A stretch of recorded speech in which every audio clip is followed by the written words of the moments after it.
예, 오늘 탐식에 대해서 양에 대한 탐식. 사실 우린 교회사 가운데 세 가지의 양식에 대한 반응들이 있었다라고 이야기했습니다. 하나는 극단적 금욕주의가 있다라고 했습니다.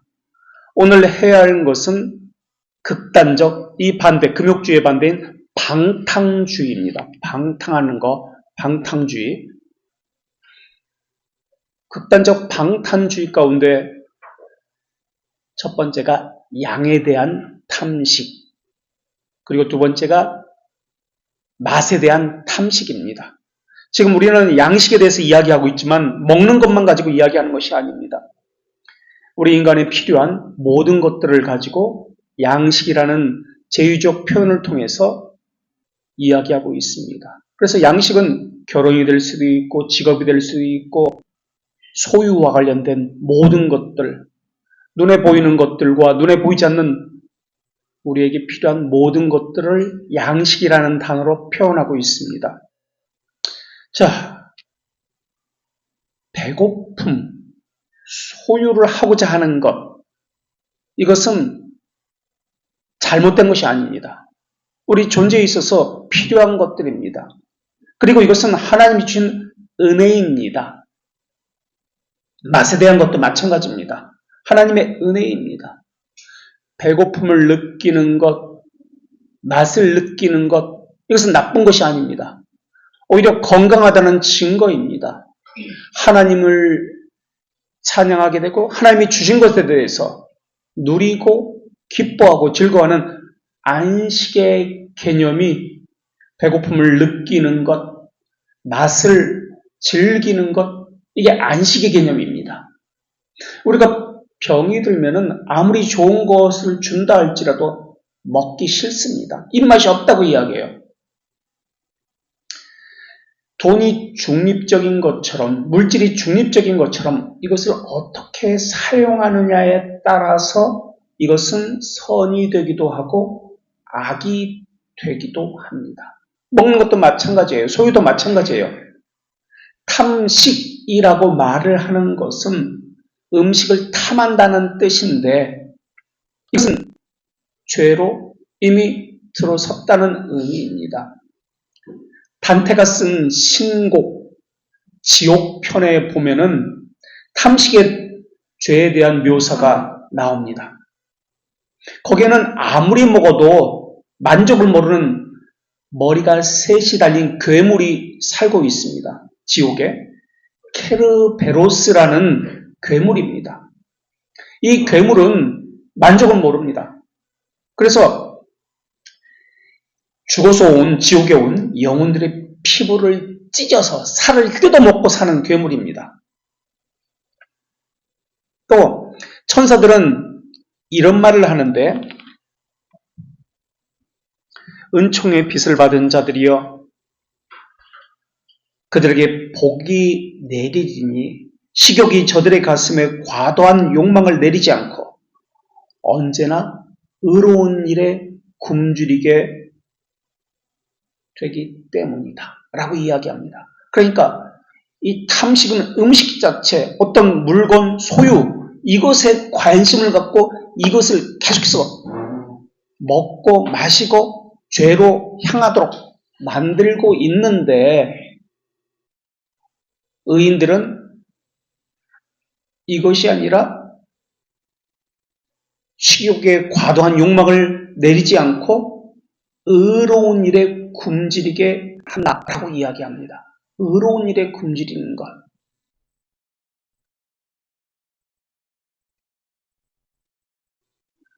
악인은, 지옥에 있는 이들은 소유에, 물질에 굶주려 있습니다.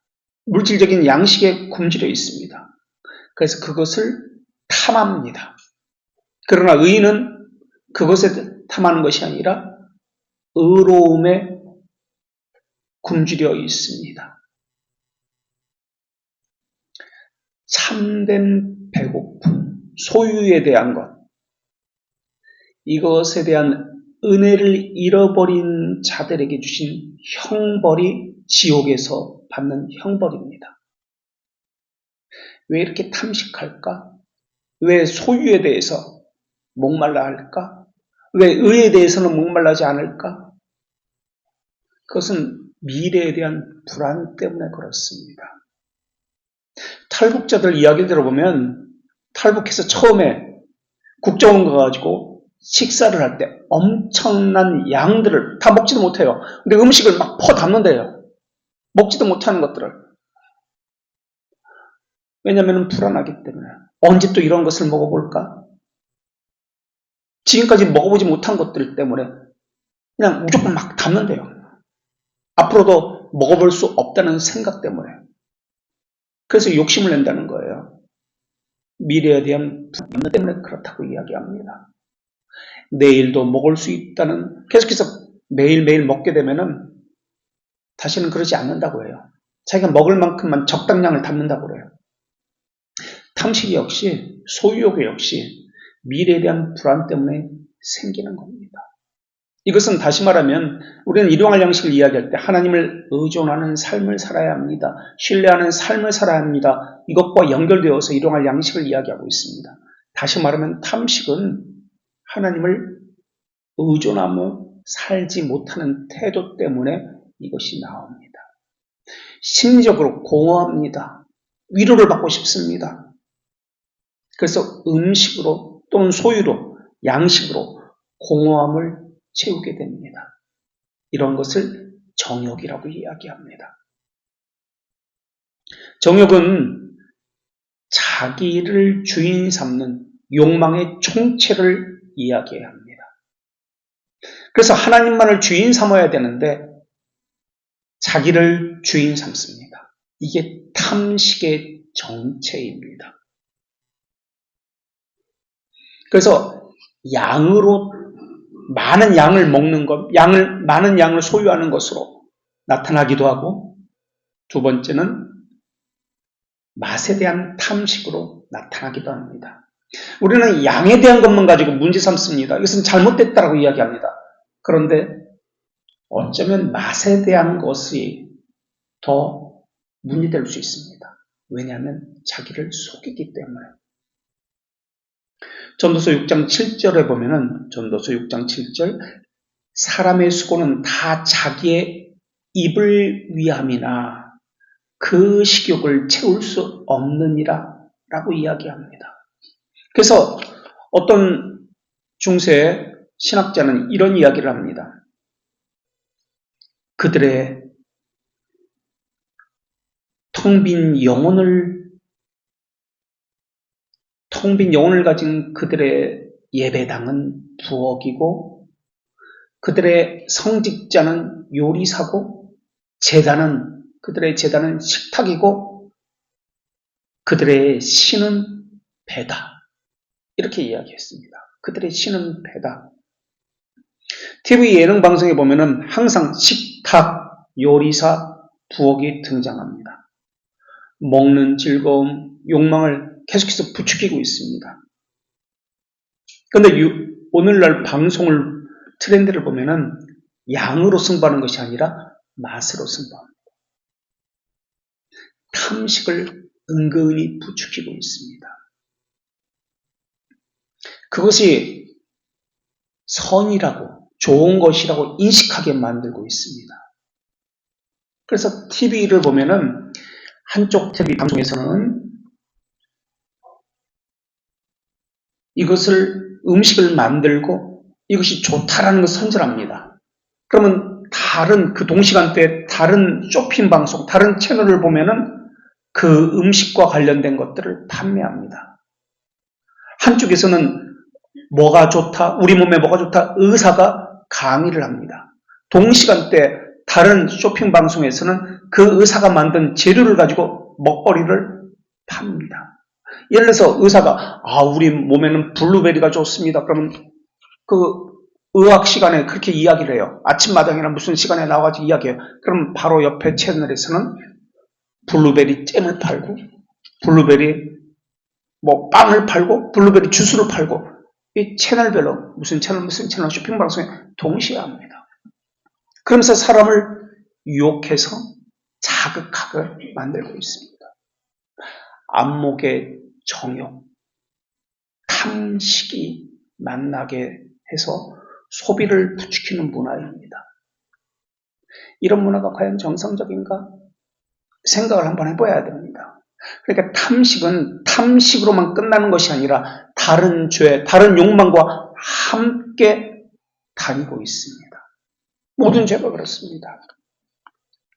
종교교육 이후에 탐식에 대해서 죄라고 여겼던 문화가 중세만 있었던 것이 아니라 종교개혁 이후에도 여전히 있었습니다. 칼빈도 마찬가지였어요. 위정자들에게 큰 접시 3차례 이상 들어오는 식사를 해서는 안 된다라고 칼빈도 가르쳤어요. 인문주의 르네상스를 거치면서 종교적 영향이 점점 줄어들기 시작합니다. 인문주의니까, 사람 중심주의니까. 그래서 탐식이 죄라는 인식이 점점 사라지게 되었습니다. 맛에 대한 탐식은 특별히 경제적 풍요로움과 함께 들어오기 시작했습니다. 양에 대한 탐식은 빈곤과 관련되어지고요. 맛에 대한 탐식은 경제적 부와 관련되어지는데, 맛에 대한 탐식이 어떻게 나타나냐면 이렇게 먹으면, 이것을 먹으면 건강에 좋습니다. 이렇게 먹으면 미모에 좋습니다. 피부가 좋습니다. 이렇게 맞물려 있습니다. 몸에 좋더라, 다이어트에 좋더라. 이것도 맛에 대한 탐식과 연결되어 있습니다. 첫사람 아담이 선악과를 보고서 먹음직도 하고 보암직도 하였더라 라고 하면서 열매를 먹음으로써 죄가 시작되었습니다. 장자권을 판단해서 역시 먹는 것과 관련되어 있고요. 광야에서 이스라엘 백성들의 죄도 만나를 정말 싫다, 이제 고기 좀 먹고 싶다, 뭐가 먹고 싶다, 먹는 것과 관련된 불평에서 시작되었습니다. 노아가 술 취한 것도, 포도주를 마시고 술 취한 것도 마찬가지입니다. 우리가 요즘 배우고 있는 에스더의 잔치, 다니엘의 잔치. 그러나 다니엘은 먹는 것에 대한 거부, 절제로부터 다니엘의 이야기가 시작됩니다. 이 탐식이라는 단어는 목구멍이라는 라틴어 단어 굴라에서 온 단어입니다. 굴라. 헝가리 굴라시라는 것도 있죠. 굴라. 우리는 탐식을 생각하면 입에다 많은 것, 목구멍에다 많은 것을 넣는 것을 생각합니다. 그런데 탐식은 그것만 있는 것이 아니에요. 지금 하고 있는 미각에 대한 것. 그러니까 아름다움을 먹기에 먹음직스럽다, 보암직스럽다, 보암직도 관련되어집니다. 이뻐. 이것을 먹으면 다이어트가 돼. 이것을 주면 미용에 좋아. 이런 것도 탐식과 관련되어집니다. 그러니까 왜 먹는지에 대한 것이 빠져버리는 것. 이것이 탐식의 죄입니다. 왜 먹어야 되는가? 먹는 것 자체는 죄가 아닙니다. 우리는 그렇게 지금 배우고 있습니다. 당연한 것입니다. 그거 하나님이 주신 거예요. 누리는 것, 즐거워하는 것, 기뻐하는 것 당연한 겁니다. 먹는 즐거움. 문제는 그것을 잊어버리는 것. 왜 먹는지 잊어버리는 것. 그것을 주신 하나님을 잊어버리는 것. 왜 먹는지를 잊어버리고 그것 자체에 의존하는 것. 이게 죄라는 거예요. 하나님을 떠나서 음식 자체, 양식 자체에 의존하는 삶을 사는 것. 그래서 그 양식이, 음식이 자기 욕망을 채워주는 신의로 떠받들어지고 있습니다. 거기서 위로를 받습니다. 거기서 기쁨을 느낍니다. 거기서 행복을 찾고 평안을 얻습니다. 그러니까 탐식의 본질은 무엇을 먹는다, 이것에 있는 것이 아니에요. 일용할 양식을 주시옵고라는 것은 이제 제유적 표현인데 삶의 즐거움을, 행복을 어디서 찾는가? 이것과 관련되어 있습니다. 위로를 어디서 찾고 있는가? 이것과 관련되어집니다. 삶의 즐거움이 욕망과 관련되어진다면 양의 탐식이든 맛의 탐식이든 이러한 것들은 탐식은 이러한 욕망과 관련되어서 죄로 향합니다. 이것을 추구하면서 속이는 것이 도입니다. 이것을 먹으면 좋아질 거야, 이뻐질 거야, 저것을 먹어보고 싶다, 저런 데 가면 좋은 대접을 받겠지, 저런 데 가면 나는 무엇이 된 것처럼 존재에 대해서 생각을 하게 됩니다. 그들의 신은 배다. 빌립보서 3장 19절에서 그렇게 말씀하고 있습니다. 그러니까 감각을, 자신의 본능을 자신의 신의로 삼고 있는 것, 본능의 요구에 순종하는 것, 거기서 즐거움을 삼는 것, 기쁨을 삼고 행복을 삼고 위로를 삼는 것, 이것이 탐식입니다. 왜 먹는지에 대한 잘못된 견해를 가지고 있어요. 그래서 하나님에 대한 감사가 없고 하나님의 잊어버리는 거예요. 인식이 없어요. 왜 먹는지, 왜 존재하는지에 대해서 무관심합니다. 그래서 그들에게 나타나는 것은 식탁교제가 없습니다. 그들의 식탁교제는 이런 거예요. 어디가 맛있더라. 무엇이 맛있더라. 무엇이 몸에 좋더라. 무엇이 유명하더라. 식탁을 주신 이유는 여기서 즐거움을, 행복을, 위로를 받게 하신 이유는 하나님 안에서인데 하나님의 은혜를 기억하고 감사하기 위해서인데 이것이 다 빠져버렸습니다. 이게 죄라는 거예요. 이게 탐식이라는 거예요. 그러니까 많이 먹는다고 탐식이 아니라 적게 먹어도 탐식입니다. 그것도 죄입니다.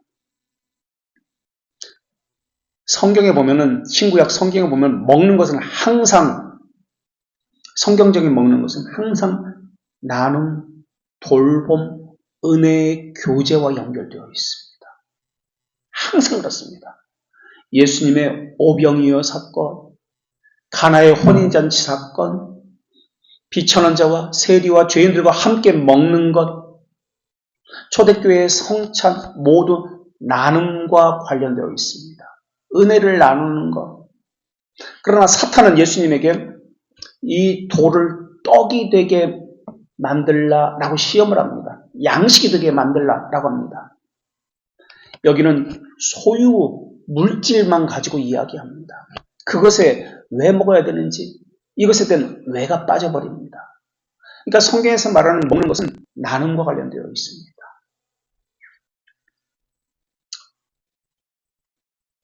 교제, 나눔, 은혜에 대한 감사, 이러한 것을 무시하게 만든 것이 탐식입니다. 음식은 하나님의 창조와 관련되어 있습니다. 그래서 하나님이 만드신 다양한 창조 세계에서 재료들이, 각기 재료들을 지혜를 가지고 연합해서 어울려서 음식을 만듭니다. 하나님 주신 지혜가 함께 여기에 어우러집니다. 그래서 각기 재료들을, 하나님이 주신 재료들을 섞어서 조합하고 배열해서 맛을 내게 합니다. 생명에 필요한 것들을 내게 합니다. 그러니까 식탁이라는 것은, 먹는 것은 우리의 그저 동물적인 생존에 위해서 먹는 것이 아니에요. 그것도 필요하지만 즐길 수 있고 누릴 수 있도록 창조되어진 겁니다. 그것을 주신 하나님 안에서 기뻐하고 즐기고 또한 이것을 나눌 수 있게 하기 위해서 주신 것이 음식, 소유, 양식입니다. 그래서 사람의 수고, 이것을 만들어주신 사람에게 감사하고 하나님께 감사드리는 것이 함께 있어야 합니다. 그래서 성경에서는 먹는 것을 항상 서로를 돌보는 것, 나누는 것, 하나님의 은혜를 서로 이야기하는 것, 이것과 연결시켜서 먹는 것을 이야기합니다. 성찬도 마찬가지예요. 항상 성찬에서는 이것을, 음식을 주일에 가난한 자들에게 나누어 줍니다. 없는 자들에게 병든 자들에게 찾아가서 음식을 나누어 주고 위로하고 하나님의 은혜를 전하는 것이 성찬의 정신입니다. 이러한 것이 없는 것, 이게 죄입니다. 왜 없는 것? 이게 죄예요. 이게 탐식의 죄예요. 탐식의 죄는 그것을 소유할 수 있게 하고 먹게 하고 이러한 환경을 주신 것, 그 하나님께 감사하고 이것을 수확하기 위해서 만들어주신 수고하는 손길들에게, 많은 사람들에게 감사하고 정서적이고 시간적인 여유를 갖게 하는 겁니다. 그런데 이것이 없는 것이 죄입니다. 탐식이에요. 자기 배만 채우는 것에 집중하는 것, 이게 탐식입니다. 그래서 우리는 기독교인들은 초대교회 때부터 성경에도 나오지만은 무엇을 먹을 때 하나님께 감사를 드립니다. 예수님도 축사하시고 감사를 드리고 유카리스트, 성찬도 감사라는 개념이 들어가 있습니다. 감사라는 뜻이요. 감사를 드리고 은혜를 누리고 그 안에서 함께 먹고 마시고 나누는 겁니다. 그런데 탐식이 저는 자기 배만 채우는 것에 집중합니다. 탐식의 죄를 우리는 가벼운 죄라고 생각할 수 있습니다. 탐식은 부적절한 기쁨을 누리는 것이 탐식의 죄입니다. 또 감각의 둔화를 불러일으킵니다. 수다, 음식에 매이는 것, 소유에 매이는 이런 것에 대해서 죄를 동반합니다.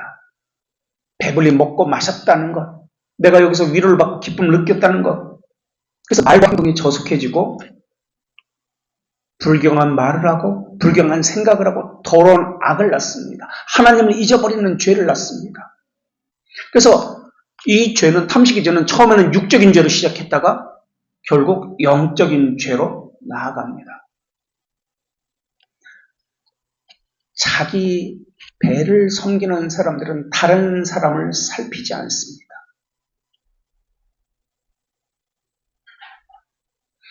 또 먹는 것, 소유에만 관심이 있기 때문에 자기 의무, 자기 자리에 대해서, 있어야 할 자리에 대해서 무관심합니다. 자기에게 주어진 울타리, 하나님께서 부여하신 그 위치를 벗어나서 교만에까지 나아가게 됩니다.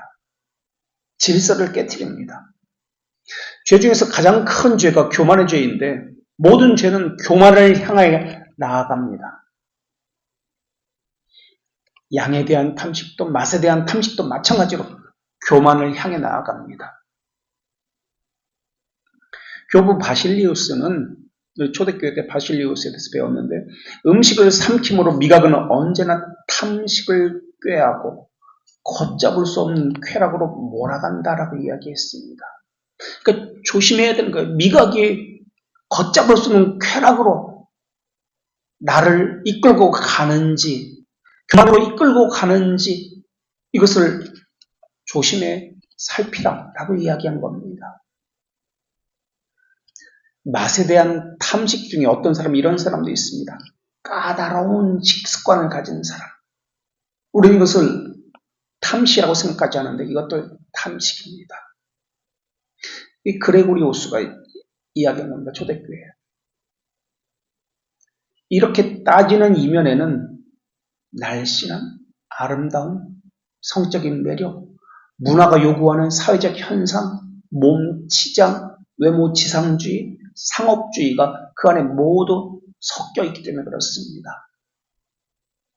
사회에서는 문화에 뒤처진다고 비난합니다. 게으르고 무능한 사람이라고 또한 함께하지를 않습니다.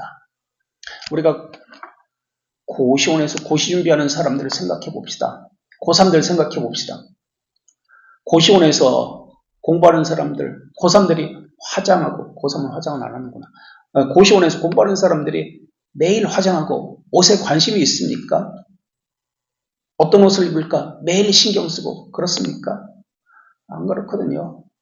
매일 추리닝, 그냥 무릎 나온 추리닝 같은 거 입고 부시시한 모습으로 얼굴은 누렇게 떠가지고 공부만 하거든요. 그들의 목적은 고시에 합격하는 것이 목적이기 때문에 그렇습니다. 다른 것은 눈이 가지 않는 거예요. 먹는 것도 관심이 없어요. 굶는 게 다반사예요. 어떻게 하면 점수를 더 많이 딸까? 몸매 관리하면서 뭐 이렇게 공부하고 이런 거 없어요. 비너스를 숭배하는 사람들, 새로운 종교 교리에 따라서 양의 탐식, 맛의 탐식, 아름다움을 추구하면서 종교적 고행을 하고 있는 사람들입니다. 이게 맛에 대한 탐식이에요. 말하고자 하는 겁니다. 그래서 탐식은 우상숭배입니다. 그레고리우스는 탐식을 극복할 수 있는 가장 좋은 것을 그 사랑의 실천, 구제라고 이야기했습니다. 그래서 성경에서도 말하고 있지만 음식을, 그러니까 소유를, 양식을 가난한 사람들에게 나눠주는 훈련이 있어야 한다라고 이야기했습니다. 그게 몸에 배어있는 습관이 되어야 한다고 이야기합니다.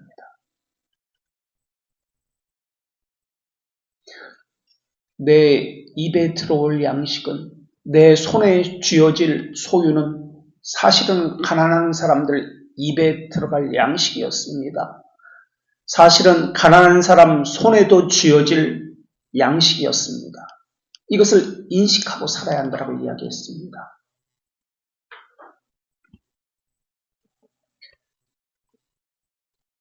음식을, 소유를 먹고 소유한다는 것.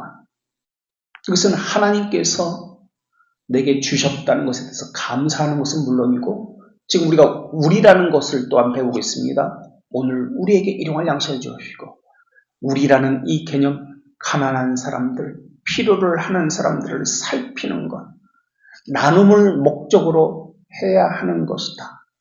이게 일용할 양식의 목적입니다. 이것은 육적인 양식만 이야기하는 것이 아니에요. 영적인 양식도 함께 이야기합니다. 하나님께서 하나님의 존재를 내게 깨닫게 해주시면 이것을 나누어야 합니다. 이것이 존재에 합당한 삶입니다. 그래서 어거스틴은 금식과 구제를 연결시켰습니다.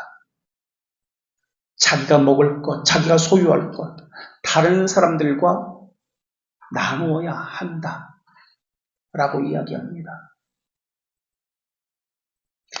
양과 맛에 대한 탐식을 가능하게 했던 것은 강력한 전제 국가에서부터 시작되었습니다. 그들의 나라는 소유와 먹을 것이 많았기 때문에 그렇습니다. 로마 제국의 문화는 목욕탕 문화입니다. 거기서 모든 정치, 사교, 문화들이 이루어졌습니다. 그런데 목욕탕에서 함께 먹는 것과 그 목욕탕 문화가 이루어졌습니다. 우리 오늘날 음식하면은 3대 나라가 떠오릅니다. 유명한 나라들이 있죠. 맛있는 음식이 많은 나라. 프랑스, 이태리, 중국 음식들. 아주 요리가 뛰어나다고 이야기합니다. 그 세 나라는 과거의 전제국가였습니다. 강력한 경제를 가진, 왕권을 가진 그런 나라였습니다. 미각의 비인간화, 더 자극적이고 더 강한 미각을 추구하는 나라 속에서 만들어진 겁니다. 베이징 오리가, 베이징 덕이 유명하다고 그러는데 6세기 남북조 시대부터 시작되었습니다. 프랑스에서는 궁전 요리가, 프랑스 요리가 맛있다고 하는데 매일매일 궁중 요리사들은 새로운 음식을 만들어내야 됐어요. 새로운 음식을 만들지 못하면 죽임을 당했습니다. 이게 프랑스 요리사의, 궁정에서의 요리사의 운명이었어요. 청나라에서는 음식이 갓 태어난 돼지를 어떻게 사육했냐면 궁전에서 돼지젖을 먹인 게 아니고요. 사람, 가난한 젊은 여자를 돈을 주고 샀어요. 그래서 모유를 먹여서 돼지를 길렀어요. 그래야 돼지 맛이 좋다. 좀 육질을 가졌다라고 그렇게 여겼기 때문에 그렇습니다. 이 궁중에서 일었었던 일들이에요. 더 많은 것을, 더 좋은 것을, 더 맛있는 것을 추구하기 위해서 했던 겁니다. 우리나라도 그랬잖아요. 예전에. 지금은 그러한 것이 없는데 내과에서 어른들이 어떻게 했습니까? 남성교회 가면 뒤에 그 좋은 이슬 이렇게 박스로 실어 가잖아요. 그리고 개도 한 마리 끌고 가잖아요. 그래서 어떻게 이걸 내과 가서 어떻게 하죠? 개를 몽둥이 찜질해가지고 죽입니다. 그래야 육질이 좋아지고 맛있어진다고. 인간성이 상실하는 거예요. 맛을 추구하기 위해서. 그래서 죄가 죄를 더했습니다. 음식과 소유의 방탕주의가 일용할 양식을 말하고자 하는 하나님의 뜻, 왜 존재하는가? 왜 먹어야 되는가? 이것을 완전히 저버리고 먹는 것 자체에 방탕주의로, 극단적 방탕주의로 나아가게 했습니다. 자기 자리가 어디인가? 자기 위치가 어디인가? 우리의 존재 이유가 무엇인가? 왜 먹어야 되는가? 이것을 잊어버리는 것. 그리고 소유, 양식에만 관심을 두고 자기 배를 위하는 것. 이것이 바로 죄다. 이것을 금하고 있는 것이 일용할 양식에 대한 기도다. 라는 겁니다. 이게 극단적 방탕주의를 조심해야 합니다. 이건 성경적이 아닙니다. 근데 교회사 가운데는 극단적 금욕주의도 있었고 지금처럼 극단적 방탕주의도 있었습니다. 이제 세 번째로 나누는 것은 그렇다면 성경적 입장의 양식의 개념이 뭐냐? 양식은 성경에서 어떻게 이야기하고 있는가? 지금까지 이야기한 것들이 사실은 성경적입니다. 다. 이것은 이제 반대 것들이 성경적인데 성경에서는 양식에 대한 것을 극단적 금욕주의도 아니고 첫 번째 우리가 이야기했던 것, 극단적 두 번째 이야기했던 것, 방탕주의도 아닙니다. 성경은 로마서 16장 18절에서 이렇게 말씀하고 있는데 자기의 배만 섬기나니 교활한 말과 아첨하는 말로 순진한 자들의 마음을 미혹합니다. 그들은 17절에 분쟁을 일으키고 거치게 하는 자니 그들에게서 떠날지니라. 로마서 16장 17절 18절에서 뭐라고 하냐면 그들이 있는 곳에는 항상 분쟁이 있다. 갈라진다. 나뉜다. 당을 짓고 수곤수곤한다. 마음을 미혹하게 한다. 그들이 어떤 자들이냐? 그들은 자기 배만 위하고 섬기는 자들이 있는 곳에는 이런 일들이 있다. 자기 배만 위하고 섬긴다는 뜻은 자기 혼자 다 먹는다는 뜻이 아닙니다. 하나님을 대적하는 자의 삶을 자기 배만 위한다라는 단어로 표현하고 있는 겁니다. 이때 배라는 이 단어는 헬라어로 코일리아라는 단어입니다. 그러니까 코일리아라는 단어는 헬라어에서 어떤 개념이냐면 깊은 내면, 창자를 이야기하는 단어인데요. 깊은 내면의 속에 깃들어 있는 마음과 관련된 단어가 이 성경에서 로마서 16장 17절 18절에 나오는 이 배라는 단어입니다. 그러니까 깊은 곳에 숨겨져 있는 내면, 죄의 뿌리, 이기적 욕망과 관련된 단어를 한 단어로 표현했을 때 배다, 코일리아다 이렇게 표현된 겁니다. 그러니까 어떤 목적이 있는 거예요. 자기가 원하는 어떤 탐욕적 어떤 것이 있는 겁니다. 자기가 노리는 원하는 어떤 목적을 위해서 어떤 바라는 결과를 얻고자 이렇게 한다는 겁니다. 하나님을 위해서, 하나님의 나라를 위해서가 아니에요. 자기 배를 위해서. 빌립보 3장 18절에도 이렇게 말합니다. 자기 배를 위해서 땅의 일만 생각하느니라. 자기 배를 위해서 땅의 일만 생각한다. 열심히 교회 일할 수 있습니다. 예배할 수 있습니다. 기도할 수 있습니다. 그런데 이것은 자기 배를 위해서, 자기 욕망을 위해서, 자기가 원하는 어떤 목적을 성취하기 위해서 그럴 수 있다는 거예요. 시험에 합격하기 위해서, 무엇을 성공을 하기 위해서 하나님께 예배하고 열심히 기도할 수 있다는 거예요. 이것을 이야기하는 거예요. 내면에 있는 창자, 이 코일리아라는 단어는, 자기 배라는 단어는 그럴듯한 말로 사람을 속여서 자기 목적을 감춥니다.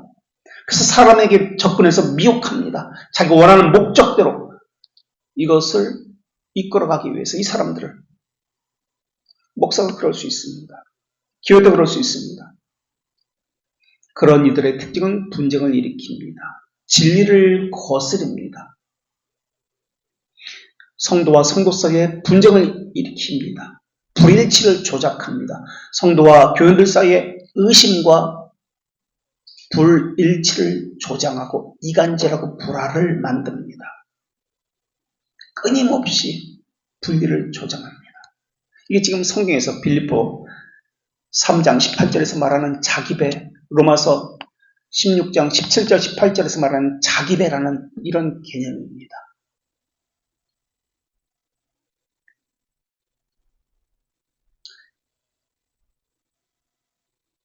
그런 자들에게서 떠나라 라는 것이 하나님 말씀입니다. 여기서 떠나라는 것은 그들에게 맞서 싸우지 말고 피하라 라는 뜻입니다.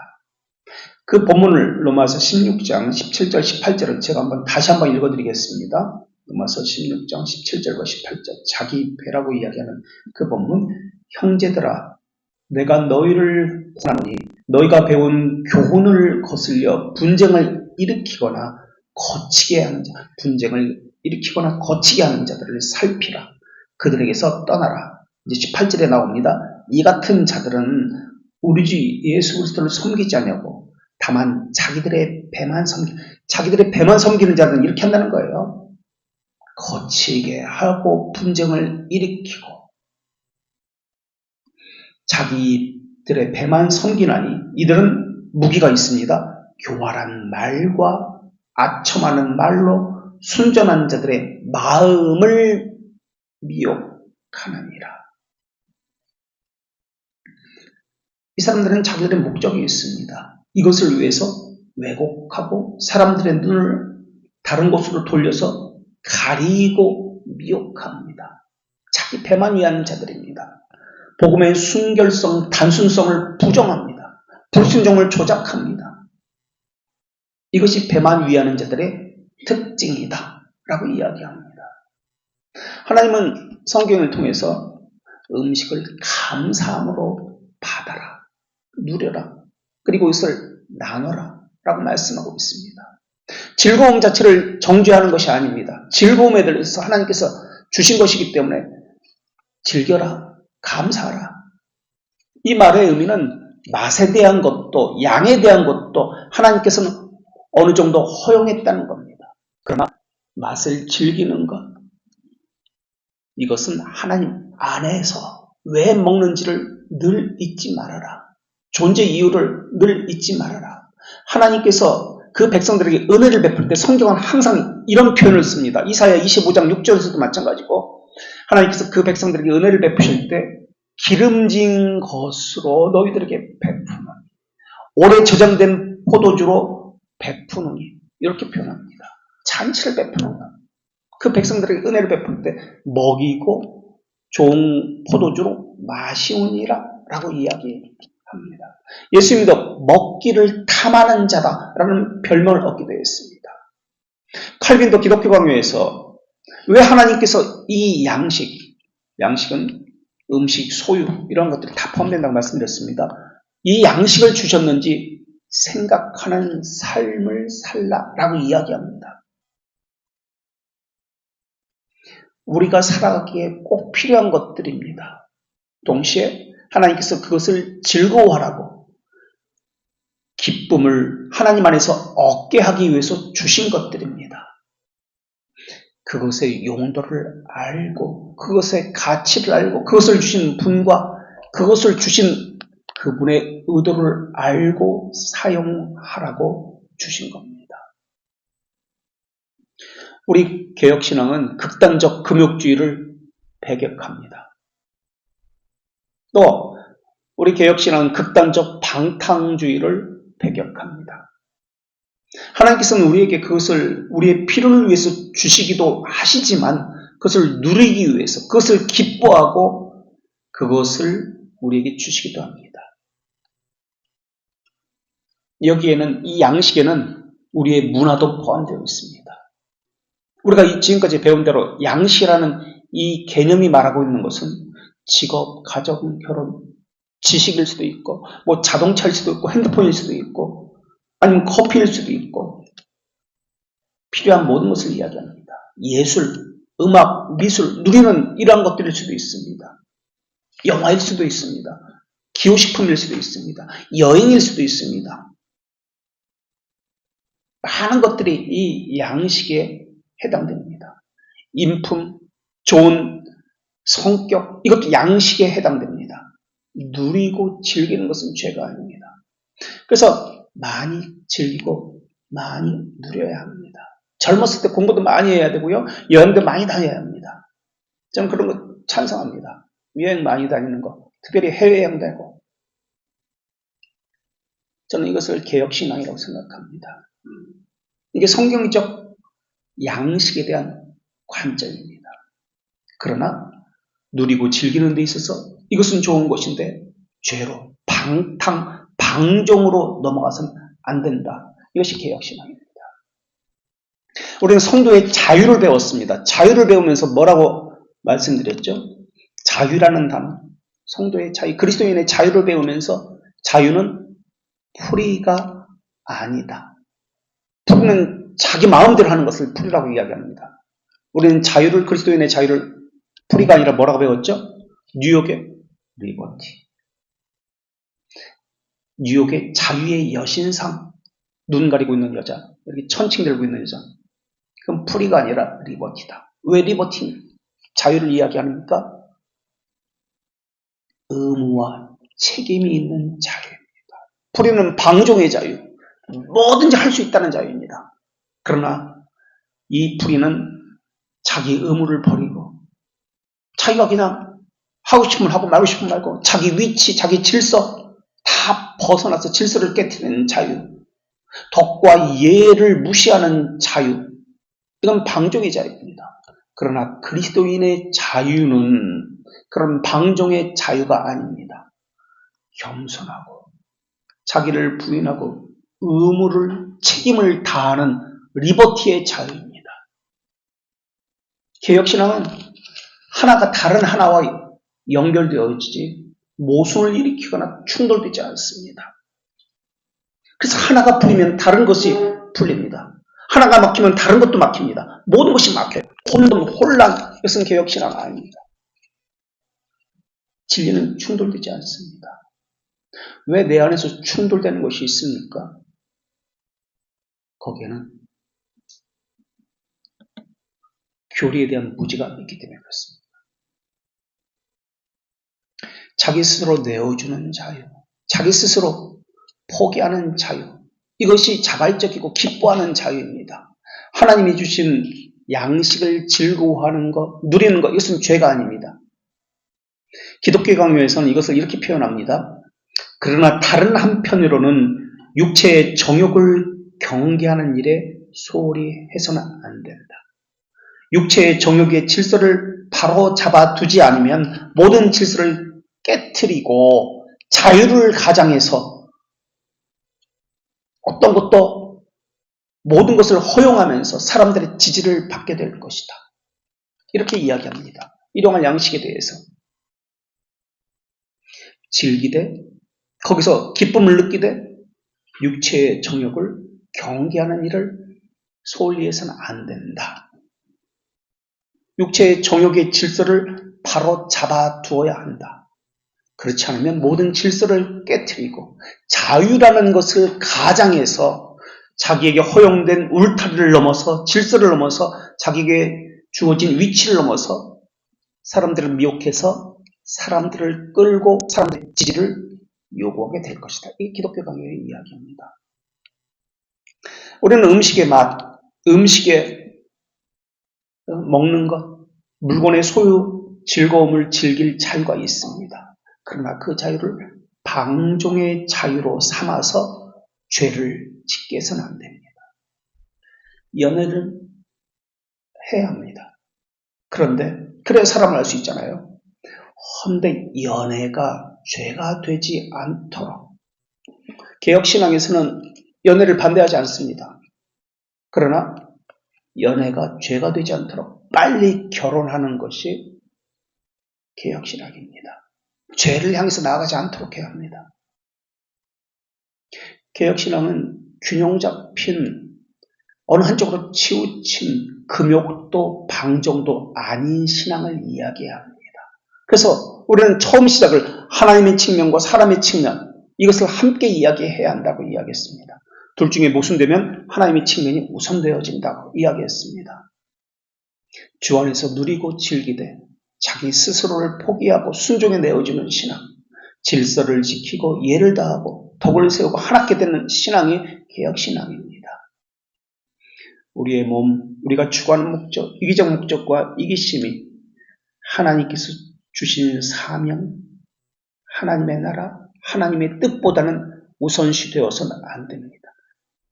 그러나 자기 배를 위하는 사람은 자기 목적, 자기가 생각하는 결과를 유도하기 위해서 행합니다. 그리스도를 위하고 그리스도에 의해서 그리스도를 향하여, 이것이 양식을 주신 하나님의 뜻입니다. 여기까지 하겠습니다.